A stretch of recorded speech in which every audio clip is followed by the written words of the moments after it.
Demikian juga di penegakan hukum, di kami Ya. nih, penegakan hukum. Apabila kegiatan kita ini katakan sudah terlampau dirasa cukup banyak, Cukup ya banyak, kita bisa memindahkan kegiatan kita yang dirasa cukup banyak tadi ke kesehatan atau ke prioritas daerah. Jadi ketika tambahan dari 4 OPD itu kami tidak merubah sama sekali. Karena memang kita tidak diperkenankan merubah.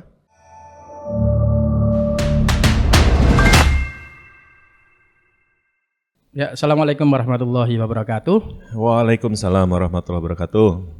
Selamat siang, salam sejahtera buat kita semuanya. Berbicara tentang cukai, ini salah satu pungutan negara atau pajak negara yang diperuntukkan pada karakteristik tertentu atau barang-barang tertentu yang sudah dilindungi oleh undang-undang. Tentu tidak semuanya daerah mendapatkan cukai itu. Nah, kebetulan Kabupaten Pasuruan ini mendapatkan cukai terbesar di Indonesia. Kalau sudah mendapatkan cukai terbesar, dana bagi hasil cukai, hasil tembakonya juga luar biasa besar. Nah, dalam tahun ini DPCHT ya atau DPHCHT. Wah, ini agak susah sedikit ini. Ini selalu berpindah-pindah leading sektornya, kadang di Kominfo, kadang di perekonomian. Nah, tahun ini itu ada di Satpol PP sebagai penegak hukum di tingkatan pemerintah daerah. Seperti apa formula yang nanti akan dilakukan oleh Satpol PP untuk pengelolaan DPHCHT 2002 tentu akan kita kupas habis, dan siang hari ini telah hadir Kepala Satpol PP Kabupaten Pasuruan. Beliau terlihat gagah sekali. Memang penampakan Satpol PP harus gagah karena dia adalah penegak perda. Beliau adalah Mas Bakti Jati Permana, SOS MM. Selamat siang Mas Bakti. Selamat siang, Assalamualaikum Mas Dayat. Ya, selamat siang. Oke, kita ngobrol-ngobrol santai ini soal cukai Mas Bakti, yang ini diperuntukkan leading sektornya kebetulan yang dapat apa istilahnya sampur ini adalah Satpol PP. Ini memang besar anggarannya, tapi juga ribet kalau tidak dikelola secara maksimal. Ya kan? Ini juga harus menjadi perhatian banyak pihak supaya kita benar-benar bisa menjalankan fungsinya dengan baik. Kalau tahun ini sudah menjadi ranahnya Satpol PP, itu sebenarnya perasaannya ya apa ini? Ini saya tanya perasaan aja dulu, Mas Bakti. Kira-kira ngelola dana anggaran yang lumayan besar ini rotok deg-degan, apa santai-santai saja atau bagaimana kira-kira? Ada kiat khusus kira-kira? Ya, yang pasti was-was ya. Kalau perasaan was-was, cuma karena memang tugas ya harus kita laksanakan sesuai regulasi lah gitu. Ya. Itu. Tapi tugas ini memang terasa awal mula membayangkan nggak ini memang masuk Pol PP? Sangat nggak membayangkan. Nggak Jadi bayangkan memang ya? seperti biasa itu kan Satpol PP itu sudah sesuai dengan tugasnya ya, terkait dengan masalah penegakan hukum lah kalau di masalah di DPHCHT. Katanya sekarang kita ditugaskan ditambah tambahan tugas sebagai sekretariat. Jadi sekretariat untuk pengelolaan DPHCHT ini. Itu memang sudah sesuai regulasi demikian. Nah, jadi sebagai sekretariat ini, kita ini ya mungkin langsung aja ya. Jadi sekretariat ini kita juga ikut melakukan kegiatan-kegiatan selain kita memantau, merencanakan, melakukan monitoring evaluasi, kita juga melakukan kegiatan-kegiatan sosialisasi. Oh iya. Nah, jadi sosialisasi itu dahulu ya sebelum SE dari Kemendagri nomor 906 tahun 2022 itu dulu ada beberapa OPD yang melaksanakan kegiatan sosialisasi. Oh iya. Ya, tapi setelah ada SE Kemendagri ini ya untuk sosialisasi diblekan semua. Ya, diblekan semua ke Satpol PP. Iya.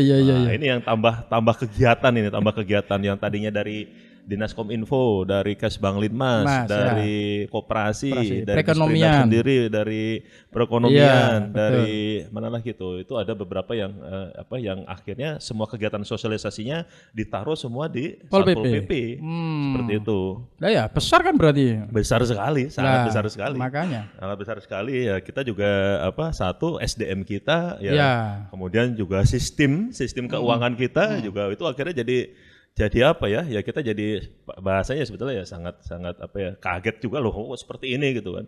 Wah, akhirnya kita berusaha untuk bisa tercapai ya? Kegiatan ini. Ada letak kesulitannya di mana itu kira-kira? Oh, banyak sekali Mas. Letak kesulitannya banyak sekali.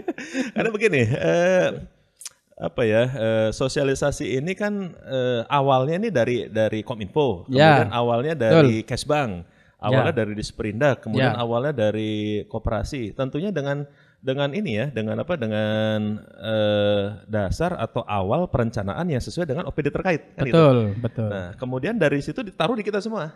Artinya kita juga harus menguasai masalah koperasi juga, menguasai masalah yang ormas, menguasai masalah itu kan sangat butuh kerja keras dari SDM kita yang ada ya. Kita sendiri kami sendiri juga ada sosialisasi gitu. Sosialisasi yang memang khusus Pol PP. Iya. Nah, kemudian kita ketambahan kegiatan ini. Wah ya sudah, akhirnya kita harus pintar-pintar bagi kegiatan, bagi jadwal gitu. Berarti harus belajar istilahnya ke dinas-dinas lain ya sebelumnya. Harusnya begitu.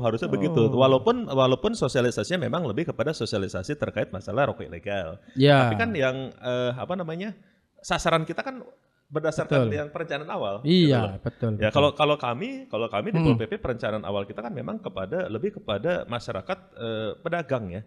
Pedagang yang jualan di warung, kios, itu begitu. Ya, betul. Ya. Jadi sekarang berubah harus ke yang UKM, BKM, ke ormas. Waduh itu sangat merepotkan juga. Nah, ya itu. Artinya kalau dilihat kompleksitas dari pekerjaan sampean ini menjadi seakan-akan prioritas utama ini ya, cukai ini daripada pekerjaan Satpol PP sendiri begitulah. Jadi memang kalau tupoksi Satpol PP sendiri itu kan lebih kepada penegakan perda dan penegakan perkada, kemudian juga masalah Tibum Tranmas dan juga penanggulangan kebakaran dan penyelamatan. Itu tugas kami, pokok kami. Tiga komponen itu ya? Iya, 3 komponen itu tugas kami. Nah, kenapa ketambahan cukai ini ketambahan tugas pembantuan dari DBHCAT ini yang memang di situ sesuai yang sama-sama kita tahu di Peraturan Menteri Keuangan itu kan jelas memang untuk DBHCAT ini ada 3 bidang utama ya, bidang kesehatan, bidang kesejahteraan masyarakat dan bidang penegakan hukum. Ya, yang bisa yang dilakukan terkait dengan kegiatan-kegiatan ini. Nah, untuk bidang penegakan hukum ini memang jadi PMK ini di breakdown lagi oleh yang namanya SE dari Kemendagri terkait masalah kodifikasi, klasifikasi ya. Jadi dasar awalnya PMK ya? Tetap dasar Peraturan awal PMK, Menteri Keuangan ya? Iya, PMK dasar awal, tapi karena uang ini setelah ke pemerintah daerah, tentunya yang punya aturan main ya Kemendagri. Ya, betul. Dengan SIPD-nya, dengan klasifikasi kodifikasinya. Nah, disitulah muncul siapa-siapa saja yang bisa menggunakan DBHCAT ini gitu loh. Ya, termasuk yang Pol PP yang paling utama di dalam mereka melaksanakan tugas sosialisasi. Iya, leading sektor ya. Bahkan di situ juga disebutkan bahwa pelaksanaan monitoring, evaluasi, pemantauan dan sebagainya dilaksanakan oleh perangkat daerah yang melaksanakan bidang Tibum Tranmas. Sebetulnya kalau lihat aturannya yang OPD yang melaksanakan itu sebetulnya ada 3 di Pemda ya. 1 Pol PP, 2 BPBD, 3 Bakesbang Linmas. Oh gitu ya? Ya itu kalau dilihat dari sisi di kodifikasinya 05 ya. 05 itu sebenarnya ada 3 OPD itu. Cuman ya karena di si SIPD-nya klasifikasinya lebih banyak yang ke Pol PP, akhirnya Pak Bupati menunjuk kami selaku sekretariat. DBHCAT. Walaupun ya tadi tuh yang Pak Mas Ded sampaikan awal, gimana Pak Jawa sekarang kenapa? Tugas utama kita yang tadi saya sampaikan, kemudian juga tugas utama yang dari DBHCAT lebih kepada sosialisasi, kemudian pengumpulan informasi yang sirolek ya, ilegal dan dan pemberantasan. Ya kita sebetulnya di situ itunya. Tapi di lain pihak kita diminta juga tugas sebagai sekretariat. Nah, sekretariat itu kan akhirnya kita harus tahu nih yang melaksanakan bidang Kesmas, OPD yang melaksanakan bidang Kesmas gimana penyerapan, gimana pelaksanaan ya. Kemudian yang bidang kesehatan demikian juga ya, kita harus sering tanya update ke RSUD Bangil, RSUD Grati, ke Diskes, bagaimana perkembangan, sudah sampai segimana. Iya betul. Ya karena fungsinya sekretariat itu ya. Seperti itu makanya. Loh, Bas, berapa alokasi persentase dari masing-masing ya alokasi DPC HT tadi? Jadi yang begini, kesehatan berapa? Secara umum ya di Peraturan Menteri Keuangan yang terbaru kan 215 tuh 2022. Jadi DBHCHT ini 40% itu untuk kegiatan kesehatan. Kesehatan, oke. Ya. Kemudian 50% untuk kegiatan kesejahteraan masyarakat, dan 10% untuk kegiatan penegakan hukum. Ya. Tapi ada regulasi bawahnya ya. Nah, dari yang Kesmas yang 50%, 20% itu untuk kegiatan Kesmasnya ya, dan 30% itu untuk kegiatan namanya kesejahteraan lingkungan, itu melalui BLT ya. BLT ya? Ya, BLT atau jaminan. Ya. Tambahan lagi untuk yang BLT jaminan ini ketika berdasarkan by name by address katakan sudah dirasa cukup ya, sudah dirasa cukup, sisanya bisa dialihkan ke kesehatan atau dijadikan prioritas daerah. Ya. Demikian juga di penegakan hukum, di kami nih, penegakan hukum. Apabila kegiatan kita ini katakan sudah terlampau dirasa cukup banyak, kita bisa memindahkan kegiatan kita yang dirasa cukup banyak tadi ke kesehatan atau ke prioritas daerah. Oh, jadi lebih fleksibel ya? Lebih fleksibel sekarang. Oh, jadi tidak harus patokan 10%, 40, 50 yang wajib itu 40% nggak boleh berkurang. Yang kesehatan. Lebih boleh. Yang kesehatan. Ya, lebih boleh. Gitu. Kemudian yang patokan juga yang 50%, yang 20% untuk peningkatan kualitas. Peningkatan kualitas itu tidak boleh kurang dari 20%. Nah, kalau yang penegakan hukum ini tidak ada bahasa itu, yang penting tidak lebih dari 10%. Gitu loh. Ya kalau kami sendiri sih saya pikir kalau penegakan hukum kalau menurut kami ya, kami ya mungkin 3%, 4% sudah cukup lah. Udah kebanyakan, bikin capek aja.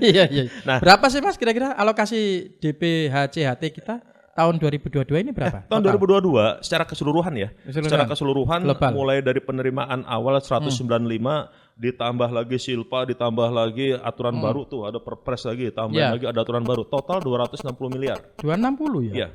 Besar itu ya? Sudah plus silpa. Oh, ada silpa yang kemarin, yang lalu ya? Iya, tahun kemarin. Berapa silpanya yang tahun lalu? Silpa tahun lalu tuh saya kurang paham ya. Tapi pasti itu untuk nambah yang itu total jadi 260. 260 total ya. Belum lagi ada bahasanya kurang bayar. Ada kurang bayar sehingga kita dikasih sekarang sekitar 16 miliar itu. Jadi 260 dikurang 16 miliar sekitar 244 dikurang kurang lebih sekitar silpa kemarin sekitar 40-an. Oh iya, 40-an. Itu waduh cukup banyak silpanya. Oh, gitu. Jadi tapi perlu diketahui nih Mas. Iya, betul. Aturan tadi itu ya kenapa kok yang dari Kesmas itu bisa ditambah ke kesehatan atau ke prioritas daerah. Betul. Dari penegakan hukum bisa ditambah ke kesehatan prioritas daerah. Yaitu saya sampaikan itu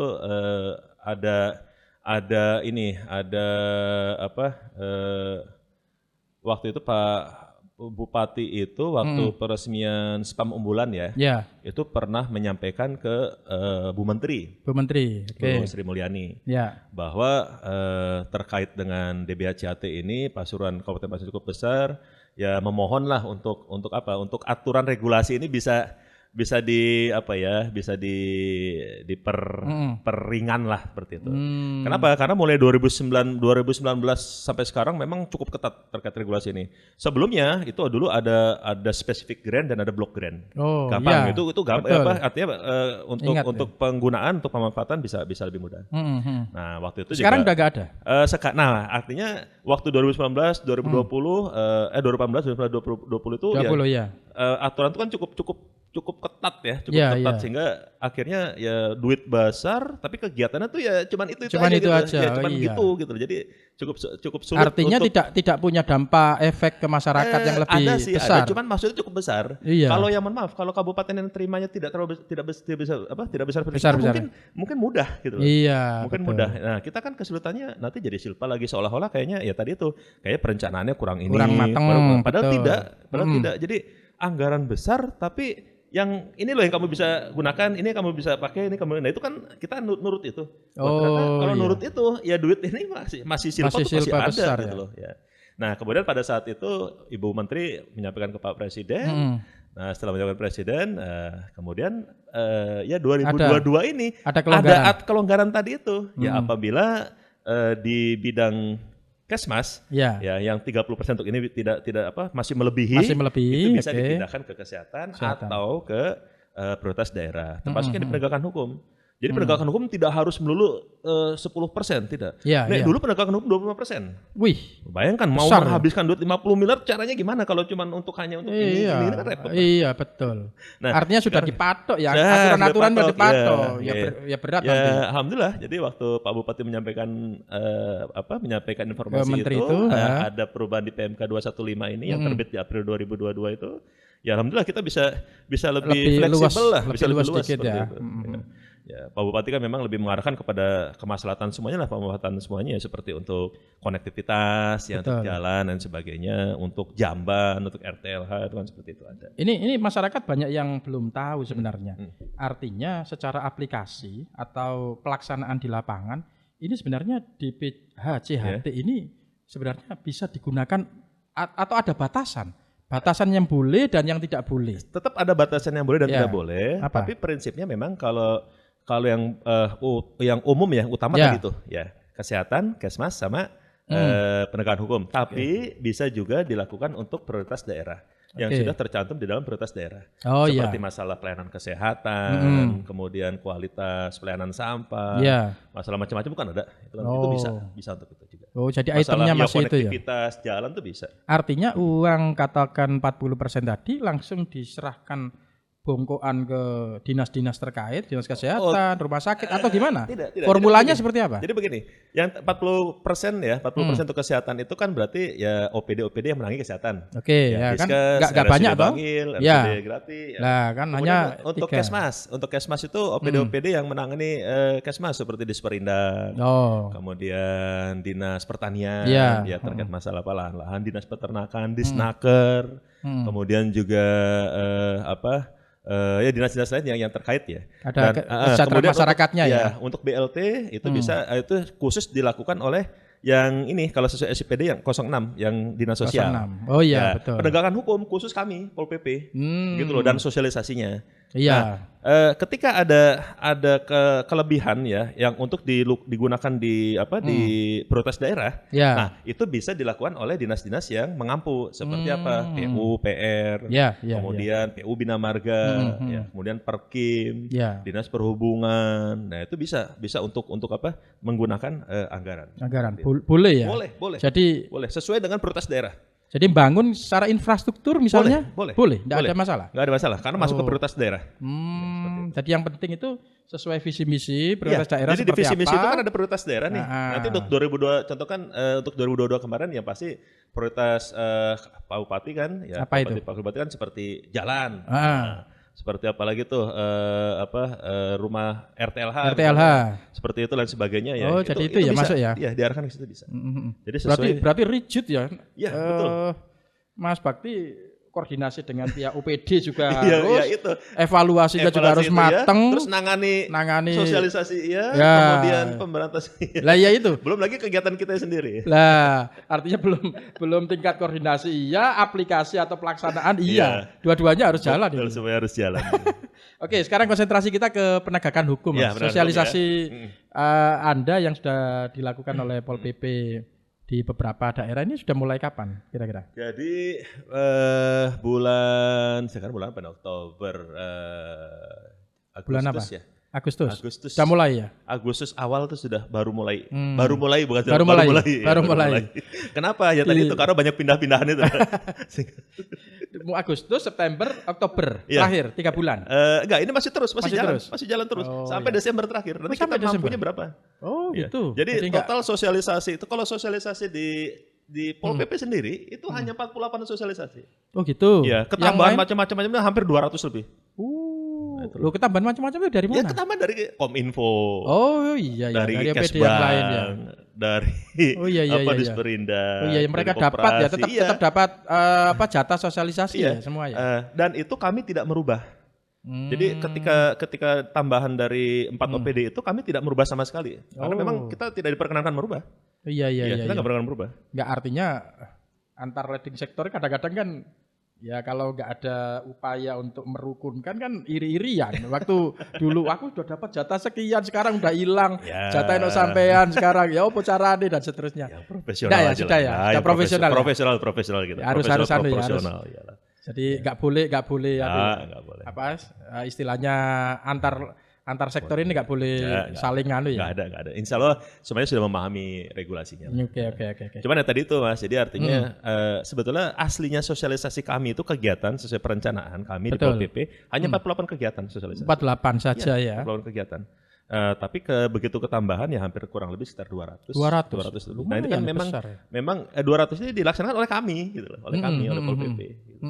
Nah itu yang memang kita ya perlu ekstra energi. Iya. Merata ya setiap kecamatan, setiap daerah, desa, beberapa desa atau ya sebetulnya pemilihannya gimana? Kita utamakan yang tahun kemarin belum dilaksanakan itu kita utamakan. Oh gitu. Nah, makanya contoh kalau yang dari IKM yang limpahan dari Disperindak atau dari Kominfo atau dari koperasi ya kita utamakan yang memang ada UKM-nya. Seperti itu utamanya. Jadi jadi ada prioritas yang kemarin belum, kita sekarang ya. Seperti itu. Ada berapa banyak titik ya yang sudah ini belum sampai 20-30%. Belum sampai. Banyak sekali. Ya kita coba lah kita. Tapi kemarin alhamdulillah sudah dibantu oleh beberapa kawan-kawan lah ya dari teman-teman ormas, dari pegiat-pegiatannya adalah kita dibantu lah kita. Apa jadi bantu untuk melaksanakan sosialisasi gitu aja. Itu ya, lebih ke arahnya. Ada yang ditemukan di lapangan kira-kira Mas Bakti? Kalau sosialisasi itu ya lebih banyak kepada mengingatkan masyarakat, memberitahu masyarakat ya terkait masalah rokok ilegal itu. Ya. Betul. Kalau mungkin yang ditemukan misalnya itu lebih kepada informasi masalah rokok ilegal. Ada, kita biasanya bersama teman-teman dari Gakumnya Bea Cukai. Nah, ketika melakukan pemberantasan cukai pun kita juga dengan Gakumnya Bea Cukai. Karena kan pakai undang-undang. Iya, betul. Undang-undang 39. Jadi kita gandeng ya dengan Bea Cukai gandeng ya. Terus dan memang yang di depan harus Bea Cukai. Kita mendampingi, karena kan yang ini kan pakai undang-undang. Pakai undang-undang. Nah, artinya di daerah itu kan atau desa-desa itu kan banyak yang nggak ngerti sebenarnya. Antara rokok ilegal dan legal itu yang seperti apa sih sebenarnya? Ya, makanya yang kita sosialisasi itu kita menyampaikan demikian. Iya. Ya kita menyampaikan rokok ilegal itu kayak mana sih, rokok ini seperti apa? Ya misalnya polosan udah pasti ilegal gitu aja. Nah polos nggak ada pitanya. Iya itu udah pasti ilegal. Satu ya cirinya itu. Yang kedua? Masalah pita cukai ya, pita cukainya kan bisa kelihatan itu. Pita cukainya apakah bekas, apa lain sebagainya, ataukah mungkin pita cukai misalnya pita cukai untuk minuman beralkohol dipakai itu bisa saja itu. Palsu ya berarti ya. Palsu. Ya, tidak sesuai dengan penempatan itu. Itu yang kita beritahukan. Ya. Tidak sesuai dengan peruntukan juga ya. Betul. Atau tidak sesuai haknya, miliknya sigaret apa itu dipakai ini. Ya, dari namanya pun udah kelihatan. Dari namanya udah kelihatan. Ya. Biasanya misalnya merek rokoknya Bakti gitu ya. Rokok yang asli, yang ori namanya Bakti misalnya. Nanti dia tulis Bakti gitu. Nah, itu bisa itu. Itu ya. Bisa, itu banyak itu seperti itu. Nah, soalnya ya menurut saya rokok ilegal itu kan murah. Sangat murah ya, tapi karena dia nggak bayar pajak, nggak bayar cukai itu. Ya, tapi sangat murah, tapi perlu diketahui kualitas. Itu kan menentukan juga dengan apa ya, dengan masalah kesehatan, masalah dan sebagainya. Betul. Ketika mohon maaf masyarakat yang tidak paham kemudian memakai yang rokok ilegal itu ya otomatis apa yang akibat yang didapat itu ya tidak bisa dijamin oleh pemerintah kan, gitu loh, tidak bisa dijamin oleh pemerintah. Kalau rokok yang legal kan dari cukai tersebut ya untuk yang tadi kesehatan. Betul. Gitu, untuk seperti itu. Artinya kalau mereka masih menggunakan rokok ilegal, waktu kita sosialisasi sudah kita lakukan sosialisasi, tapi masih menggunakan itu apa kira-kira yang harus sanksi yang harus dikenakan mereka? Itu tentunya tadi itu artinya begini. contoh terkait dengan memang ini dari Gakumnya Bea Cukai ya. Ya. Kalau memang masih terlihat lagi sebetulnya ya Bea Cukai bisa memberikan sanksi ini. Ya. Tapi kalau ke masyarakat yang menggunakan ya mungkin ada beberapa terkait ya sanksi mungkin ada beberapa tingkatan. Kalau yang kepada pengedar itu lebih keras. Lebih sanksi lebih tinggi lah. Tinggi. Ya, lebih tinggi. Atau home industry misalnya, atau yang produksi rokok ilegal. Banyak yang ini kan, yang naik sepeda motor isinya kan yang ini. Nah itulah yang repot tuh kadang ditaruh di warung-warung. Nah, makanya kenapa sih Pol PP itu lebih kebanyakan yang kita sosialisasikan lebih kepada yang warung-warung itu. Iya, gitu. Betul. Jadi kita mengingatkan kepada Bu, jangan asal sembarangan beli gitu loh. Pasti lebih murah. Ya pasti. Nanti kalau misalnya ketahuan katakan sekali udah kita ingatkan, 2 kali yang turun dari teman-teman Bea Cukai bisa kena sanksi. Jadi awal nggak langsung digerobyok ya, nggak harus ya. Dari Pol PP pasti mengingatkan dulu ya. Oh iya, ya pasti ada pembinaan. Pasti ada. Nggak mungkin. Kalau masyarakat pasti pembinaan. Nah, cuman kalau home industry pasti langsung. Ya. Emang ada? Ada. Enggak, home industry yang ada. Ilegal? Ada. Lu yang ada tidak memakai pita cukai itu ada. Lah ya? Iya. Udah Pol PP udah pernah nangani itu. Pernah nangani. Tapi sekali lagi memang itu dari teman-teman Bea Cukai karena kan dipakai undang-undang. Oh iya. Wah, artinya kita serahkan ke Bea Cukai ya? Ya, kita mendampingi Bea Cukai. Atau Pol PP juga punya hak untuk Kita mendampingi Bea Cukai. Oh, mendampingi ya. Sekali lagi pakai undang-undang. Kecuali kalau perda kita mengatur terkait ini ya bisa kita. Tapi kan tidak, rokok ilegal kan undang-undang. Iya, kita belum punya perda ya. Enggak, artinya kita enggak punya perda, belum punya perda untuk yang khusus rokok ilegal tidak ada. Belum punya ya. Enggak ada, lebih kepada ya pembinaan lah. Mungkin kepada kalau perda kita kan lebih kepada masalah limbahnya, ya masalah limbahnya. Apa tuh UKL, UPL itu masalah lingkungan. Ya, masalah lingkungannya. Masalah lingkungan. Tapi perlu nggak? Menurut Mas Bekti perlu nggak kira-kira? Setiap ada perda turunan, khusus, turunan dari undang-undang itu kan harus dilihat urgensinya lah. Ya kalau memang itu diperlukan ya mungkin harus dibuat. Tapi selama ini setahu saya tidak ada di kabupaten kota lain, tidak ada yang memakai undang-undang aja 39/2007. Oh, tetap ada undang-undangnya ya. Iya. Karena sudah karena khusus dia kan. Khusus ya, spesialis ya. Betul, spesialis. Jadi enggak sampai ya. Iya. Kalau ke perda itu berarti kan dia ya sudah ini ke masyarakat juga ya. Enggak, artinya kita ini Kabupaten Pasuruan kan dianggap cukainya besar. Berarti kan yang produksi rokok itu kan juga luar biasa besar. Ya, produksi rokok yang legal ya juara besar. Lah, yang legal. Betul. Tapi di balik yang legal itu juga pasti ada yang ilegal. Ya seperti itulah. Nah, dunia kan seimbang. Nah, ada aja. Karena tentu bisa jadi non sewu ya, produknya ada di sini. Ya, silakan. Tapi dia mungkin pasarnya ada di luar Jawa. Pasarnya ada di sana-sana. Karena merasa bahwa pembuatannya, rasanya itu lebih enak mungkin yang buatan-buatan pabrik yang sudah ngerti ya racian-raciannya, sehingga ya tadi istilahnya tidak pakai cukai dan seterusnya, sehingga ini kan harus diberantas. Saya pikir pengawasan dari kawan-kawan Bea Cukai sudah cukup intens, Mas Dayat, sudah cukup intens. Artinya walaupun katakan dipasarkan di luar, tentunya kan sudah menjadi sudah menjadi sering pengawasan ya. Jadi ada atensi khusus. Ya, atensi khusus, apalagi kalau sudah menjadi terdaftar sebagai NPP, punya NPP BKC, nomor terkait yang bea kena cukai ya wajib sebelum dikeluarkan ya udah wajib kena cukainya. Kayaknya seperti itu. Ya, artinya untuk mengantisipasi peredaran rokok ilegal yang ada di terutama wilayah kita, Satpol PP punya nggak agenda untuk operasi? Ada. Operasi rutin. Pemberantasan ada. Rutin ini yang kita lakukan. Jadi selalu diawali dengan pengumpulan informasi. Jadi bidang penegakan hukum itu didahului dengan sosialisasi, kemudian pengumpulan informasi dan pemberantasan barang kena cukai ilegal. Ya wis, kita perlu dikasih info nanti kalau misalnya ada operasi-operasi seperti itu. Biar ini kita satu pandangan bahwa ternyata ada peredaran rokok ilegal. Ya meskipun cuman memang tentunya kita harus komunikasi juga dengan teman-teman Bea Cukai ya, karena betul, kan PPNS-nya mereka. Mas Bakti, kita ini kan juga pernah ya studi banding ya. Artinya pihak Pemda dulu dengan Bea Cukai ya dengan teman-teman jaksaan, kepolisian dan seterusnya. Kita ini merasa bahwa DPHCHT kita ini dianggap kurang efektif. Artinya kita nggak ada sesuatu yang istilahnya kelihatan gembleger gitu ya. Ya. Kalau Kudus kan kelihatan gemblegernya kawasan industri rokok misalnya. Dan itu dari DPHCHT juga, dari Pemda mereka. Nah, mereka artinya Pemda kita ke sana. Istilahnya studi banding, studi komparasi, studi tiru lah istilahnya. Yang itu nantinya mungkin bisa diaplikasikan di Kabupaten Pasuruan. Nah, kajian-kajian seperti itu sampai sejauh mana kira-kira follow up-nya?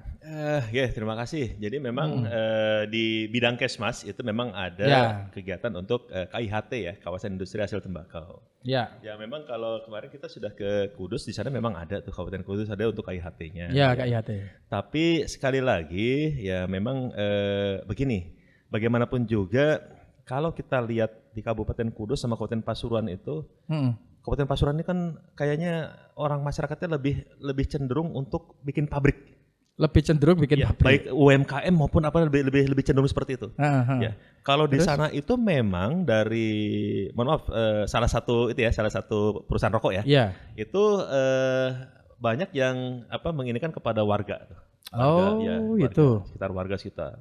Nah, sehingga di sana juga akhirnya kalau kami lihat tuh banyak tumbuh ya UMKM yang home industry yang kecil itu. Buat kawasan gitu ya. Iya, dan itu akhirnya oleh Pemda setempat ya dengan dasar KIHT tadi dibuatkan sebuah kawasan. Ya tentunya ini memang kalau kita komparasi dengan di wilayah kita Pemkab Pasuruan, Pasuruan ini sepertinya lebih cenderung tuh untuk bikin usaha sendiri gitu, pabrik gitu sendiri, ini sendiri ya. Artinya tidak dilimpahkan ke UKM, IKM ya? Iya, bukan. Jadi mereka lebih percaya diri lah kalau gitu. Jadi untuk ini sendiri lah. Walaupun mungkin masih ada yang home industry itu. Iya. Cuman katakan misalnya, ya ini sedang dikaji oleh teman-teman di Sprindak ya. Artinya terkait juga tempatnya di mana atau lain sebagainya. Ya mungkin kalaupun ada, saya yakin pasti itu kan lebih kepada home industry yang tadi itu, yang ilegal tadi itu. Jadi ilegal itu kita masukin ke situ semua lah. Oh gitu supaya ya. Kamu legal gitu loh. Bahasa gitu. Nah, cuman tadi saya sampaikan lagi di kita ini kan pabrik rokok saja sudah berapa? Sudah cukup besar kan? Besar semua. Iya. Besar semua. Kemudian juga kerjasama dengan itu juga sangat besar. Gitu. Iya. Ya makanya sehingga untuk KIHT ini ya ini masih dikaji lagi oleh teman-teman di Sprindak terkait juga dengan UKM yang lain dan sebagainya lah seperti itu. Iya. Ya karena melihatnya kan biar kelihatan gitu ya. Di PHCHT-nya kita ini biar begitu. Lah ada sesuatu yang kita lihat harus kita lihat juga kita lihat hasilnya ya, artinya efektivitas dan efisiensinya bagaimana gitu loh. Betul. Ya, kalau di sini tadi itu saya katakan kalau di Kudus kan hanya satu perusahaannya ya, itu. Perusahaan. Ya, ada satu perusahaan. Yang lainnya kan tidak ada. Ya, kita ini banyak loh, besar-besar loh. Banyak besar-besar dan sebagainya. GG ada di sini, HM ada di sini yang besar-besar ya kan? Begitulah. Artinya mereka, tapi saya lihat kalau HM ya, kalau kita sebut salah satu pabrikan ini juga punya varian UKM yang besar, pabrik kecil-kecil itu. Lah iya, saya lihat kan banyak itu yang Pak Haji Ruslan almarhum dan seterusnya. Dia memberdayakan sebenarnya. Sudah ada pemberdayaan betul. Nah, tinggal bagaimana kita meramu itu supaya menjadi lebih kelihatan. Ya, artinya capnya DPHCHT itu kelihatan tok lah ini milik Pasuruan nah gitu loh. Maksud saya biar uang besar ini juga paling tidak 1 tahun habis, nggak kerasa gitu loh, nggak ada ininya sesuatu yang ya mungkin masih ada silpa. Nah, ya eman gitu loh, apalagi ada silpa. Artinya ini juga masukan untuk Pak Bupati dan teman-teman yang lain barangkali ini dipikirkan betul. Biar nggak ya terhapus hilang. Datang lagi dengan Disperindak ya, nah, penting itu. Pemangkunya nanti. Ya, jadi yang kayaknya juga penting, saya kira kita ini di wilayah kita ini kan belum juga ada yang nanam tembakau. Jadi beberapa mungkin ada ya. Sudah ada. Nah, artinya sirkular ekonomi ini kita ini juga perlu dibangkitkan bahwa kita punya perusahaan rokok yang besar, punya manufaktur yang begitu besar sampai cukainya juga besar, tapi yang nanam ini enggak ada. Kita banyak impor ya dari daerah lain, dari wilayah-wilayah Probolinggo, Madura dan seterusnya. Di kita kira-kira seperti apa? Di Pasar Repan ada, di Kejayan ada. Ini ada berapa? Titik-titiknya ada berapa? Kalau ini yang lebih paham sih memang dari pertanian ya. Ya, Tapi pertanian. Sudah ada. Jadi Sudah ada yang ya? pasti Kejayaan sama Pasuruan ada. Ini juga Pemda juga sedang mengupayakan untuk membuka yang di Winongan. Oh, Winongan Karena ya? tidak sembarang tempat juga sih ya. Betul, untuk betul. untuk Spesifik yang ini. spesifik itu. Tanaman Jadi ada padi. pertama 2 titik sudah pasti Tembakau, ya. Kejayaan dan Pasuruan. Kemudian Ya. ada 1 titik rencana yang di Winongan. Oh, besar ya Kejayaan sama Kejayaan Pasuruan lumayan. Pasuruan lah. itu. Iya.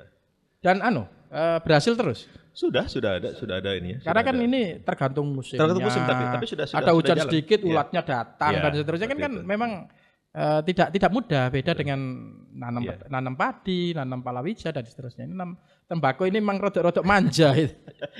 Tapi hasilnya juga bagus. Hasilnya gitu. bagus. Memang ada keuntungan Mas Bekti. Kira-kira keuntungan bagi petani yang nantinya yang menanam tembakau. Ada tentunya, DPHCHT-nya enggak kira-kira? Ya, Kira-kira dari lebih kepada buruhnya, Lebih buruhnya. Ya, buruh itu kita berikan itu yang BLT tadi kesejahteraan apa? Kesejahteraan Lingkungan ya. itu loh, kesejahteraan lingkungan itu dari situ. Jadi kalau memang semakin banyak tempat ya kita bisa mengarahkan untuk Ya. kesejahteraan buruhnya. Lah daripada silpa kan masuk ke situ kan eman gitu loh. Ya tentunya kan Jadi harus lebih tadi bagus. itu Mas Hayat ya. Jadi artinya teman-teman dinas pertanian ya harus terus bisa Betul, merencanakan mendorong yang baik ya. lah untuk itu ya. Ya kemarin saya dengar dari Winongan juga kepingin, Iya. dari Beji juga kepingin, ada wilayah Gempol juga kepingin. Artinya ini kan harus didorong supaya mereka juga oke ya nanam tembakau, dikasih pendampingan misalnya, dikasih bibit misalnya atau dikasih stimulus yang mereka juga ada hasil gitu. Betul. Kalau enggak kan ya biasanya kalau petani ya kebetulan awak dhewe ya petani ya. Jadi istilahnya kalau sekali atau 2 kali Ya, gagal itu nggak malas. lanjut ya. Betul. Apalagi nggak ada bantuan pemerintah tambah. Iya. Tapi ada keinginan menghimpun itu Ada ya. Winongan. Jadi diupayakan jadi yang pasti Kejayaan dan Pasuruan sudah oke, nanti mau Winongan betul tadi BJ juga ada diupayakan untuk 2023 itu sudah mulai lah. Sudah mulai ya. Seperti itu. Jadi paling tidak ada sebuah komoditas baru di wilayah Pasuruan bahwa nanam tembakau di sini juga Ya, bisa. ternyata survive ya. bagus gitu. Tidak ada beda dengan wilayah lain gitu loh. Dan kalau bisa ada inilah varietas baru. Ya tembakau kan ada varietasnya itu. Harusnya gitu. Saya yakin nanti Bagus itu. ke sananya begitu lah. Mau mangga aja bisa kan dia Iya, kita terkenal mangga apukat, ya kan? Mangga Yang dulu nggak Agrigardina ada. itu loh, pisang itu loh, ada juga. betul. Ya, kenapa tidak itu loh, tembakau juga. Kalau kita punya inovasi baru kan seneng gitu loh, Pak Bupati juga seneng, yang lain juga seneng gitu. Kalau kita diem ya enggak. Eman, maksud saya DPH CHT kita ini kalau enggak diformulasikan sesuatu yang inovatif ya enggak ada hasilnya. Kita sudah terkenal di Indonesia soalnya bahwa Pasuruan kok luar biasa begitu ya cukainya gitu. Ya tapi sekali lagi memang teman-teman kan juga sambil melihat regulasi ya tentunya. Ya, ada regulasinya. Dengan apa yang bisa disesuaikan dengan regulasi, apa yang bisa dengan regulasi itu. Betul. Ya supaya nggak salah juga lah kita semuanya. Supaya nggak salah. Iya Mas Bekti, kita ini sudah ngobrol banyak soal cukai. Ini langkah awal Anda untuk menangani ya, mengelola menjadi sekretariat DPHCHT 2022. Kira-kira pengen lanjut Pol PP untuk nangani lagi tahun 2023 gimana? Begini, kira-kira lebih baik memang Satpol PP itu kan secara tugas fungsi itu kan lebih kepada pelaksana ya. Pelaksana. Bukan koordinator seperti badan ataupun bukan sekretariat. Ya, sebaiknya memang kalau yang namanya sekretariat itu sebaiknya dikembalikan ke yang memang nangani gitu. Jadi biarkanlah Satpol PP ini sesuai dengan aturannya lah gitu ya, sesuai dengan tupoksinya ya. Sehingga nanti bisa ya biar ada OPD lain lah yang memang sudah selain sudah tupoksinya ya sudah biasa gitu loh. Biasa. Itu lebih baik ditangani oleh ini bukan menolak halus ini ya. Tapi berat lah Mas Bekti. Yang sama rasakan agak berat ini kira-kira. Yang pasti tadi kan sudah saya sampaikan. Tugas DPHCHT ini kan tugas tambahan. Tapi menjadi tugas utama gitu ya. Karena nilainya cukup besar gitu loh ya. Betul. Dan selain tugas tambahan, di situ kita juga ada tugas PH. Tugas penegakan hukum ditambah juga jadi sekretariat gitu loh. Itu kan jadi tadi itu kalau SDM kami mungkin mumpuni dan sebagainya mungkin gak ada masalah ya. Karena kan kita juga keterbatasan tadi. Iya. Ya harapan kita sih ke depan mudah-mudahan bisa sekretariat ditangani oleh OPD yang memang mengampu. Sekretariat. Siapa yang cocok? ya ada lah, pokoknya kalau di sekretariat berarti harus di bawah sekretariat atau kalau OPD ya harus yang berbentuk koordinator dan tapi intinya kalau ternyata peraturan Menteri Keuangannya bicara lagi soal Pol PP aja gitu, ya gimana lagi ya? Maksudnya itu lebih kepada Kemendagrinya. Kalau Kemendagri mengatakan gitu, kita prinsip jalan terus laksanakan tugas. Ya gitu. Itu profesionalitasnya di situ. Berat harus jalan. Walaupun remah. Ya soalnya kalau sudah ada SE-nya terus nggak dijalankan ya. Makanya ini juga kesannya malah kok insubordinasi ya. Tidak melaksanakan perintah gitu. Ya memang semuanya belajar kan. Ada sesuatu yang baru kita belajar, sesuatu yang baru. Kalau kita pada zona yang nyaman sesuai pekerjaan kita terus kan yo nggak ada belajarnya. Ya ini mudah-mudahan. Siapa tahu nanti ternyata mengembang, ada tambahan Pol PP apa. Saya tambahkan juga di sini. Sosialisasi itu kan tidak hanya sekedar tatap muka, Mas. Betul. Ada juga melalui media dan sebagainya. Kita kan berpengalaman di sini. Ya. Kami kan nah itu yang bikin pusing juga di situ karena kita kan berpengalaman di situ. Iya. Kita tahunya pokoknya ya masalah penegakan perda. Gak hanya itu ya. Kita nggak ke situ. Sekarang harus paham. Harus paham juga. Jadi tugasnya Kominfo diserahkan ke sampean juga. Ya makanya saya mungkin di sini juga menyampaikan mohon maaf lah, mohon maklum lah, mohon dipermaklum lah gitu. Iya betul. Mohon dipermaklum kalau misalnya mungkin dalam pelaksanaannya ya kita kurang bisa maksimal. Maksimal ya. Ya baru tahun pertama. Baru tahun pertama juga. Ternyata begini. Saya coba belajar. Aturan begini. Ya tahu lagi kalau tahun kedua dan seterusnya. Mudah-mudahan enggak. Iya. Tapi ya oke lah. Ya emang ini semuanya punya dimensi ya. Betul, istilahnya kita harus belajar banyak hal dan saya kira Pol PP sudah menunjukkan ini bahwa mengelola DPHJAT ini tidak mudah. Perlu koordinasinya yang maksimal dengan satker-satker yang lain, dengan bea cukai, dengan provinsi juga dan seterusnya.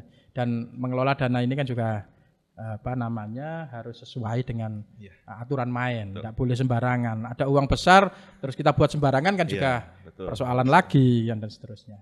Tapi saya kira apa yang sudah kita bicarakan ini saya kira punya nilai manfaat ya, yang untuk masyarakat ketahui bahwa kita dana bagi hasil cukai, hasil tembakau tahun 2022 yang dikelola oleh sekretariatnya adalah Pol PP atau Satpol PP Kabupaten Pasuruan itu sekarang ini sudah mulai jalan dan punya perkembangan yang signifikan dan masyarakat diharapkan punya partisipasi aktif ya.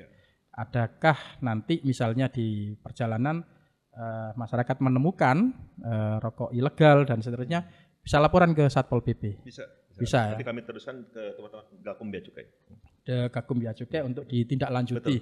Dan sudah ada peraturan perundang-undangannya, sudah ada pasal-pasalnya.